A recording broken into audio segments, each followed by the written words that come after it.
So Suzanne, you're going to tell me why an obsolete piece of equipment still continues to function.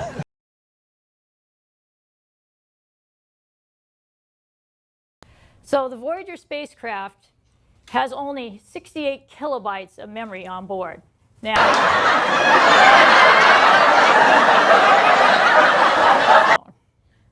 which all of you have. Okay, this has 240,000 times more memory than the Voyager spacecraft. Okay, but it's the little spacecraft that could.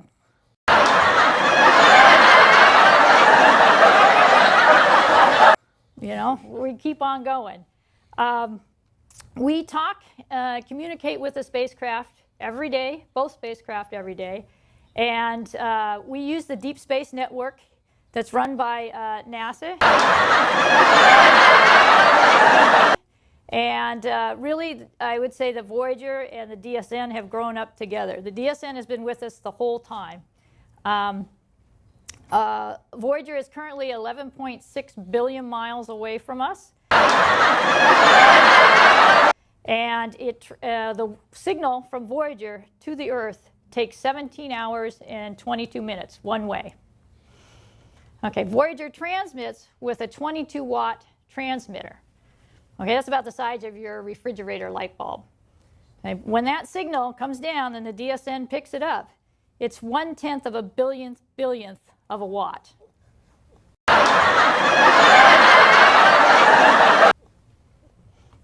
Now, back in February, we were fortunate to have another observatory.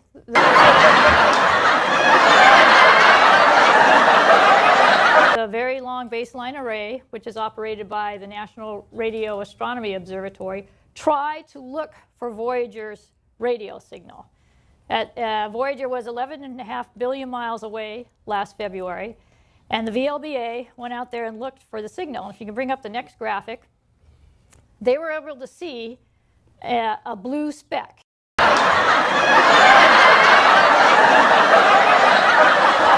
And this image represents the Voyager radio signal as seen by the world's most sensitive ground-based telescope. It's just a speck in amongst a sea of darkness.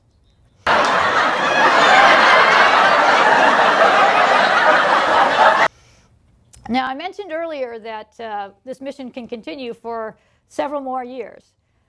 We use radioisotope thermoelectric generators. They were provided by the Department of Energy. They decay at 4 watts per year. In other words, they lose 4 watts of power per year.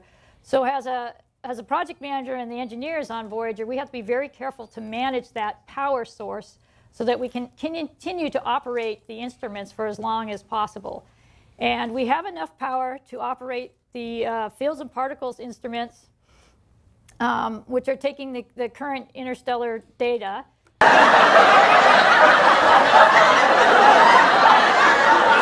Out till the year 2020. So that's 7 more years we can operate these instruments.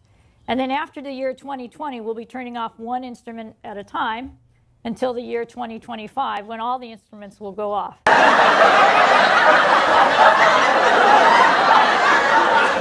But that gives us a good 13, 14 more years to operate the Voyager spacecraft and get science data back from them. We can operate the spacecraft about 10 more years afterwards if we just want to take down engineering data. So where is Voyager going? Well, if we can have the next graphic, that's where Voyager is going. Okay, that star is AC plus 79, 38, 88. Voyager is on its way to a close approach with it in about 40,000 years. It's going to come within 1.7 light years of this star, and it will swing by it, and it will continue to orbit around the center of our Milky Way galaxy.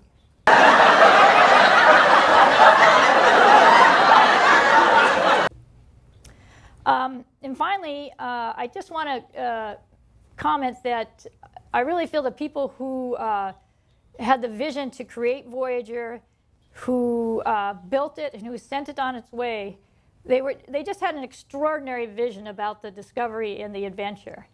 And Voyager was built for scientists, but it's really for all of us. Voyager contains on it, each Voyager has a gold record. This gold record was designed by Carl Sagan and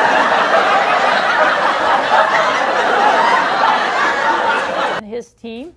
And on this gold record are music and greetings and sounds and even images of the planet Earth from all over the planet Earth. And it's really a time capsule of us. You know, this is us contained in this record. And now the Voyager, and particularly Voyager 1, is carrying this time capsule of us into interstellar space. And we're traveling along with Voyager as it continues on this journey of discovery. So, Dwayne, I'm going to give it back to you. Thank you, Suzanne. Ladies and gentlemen,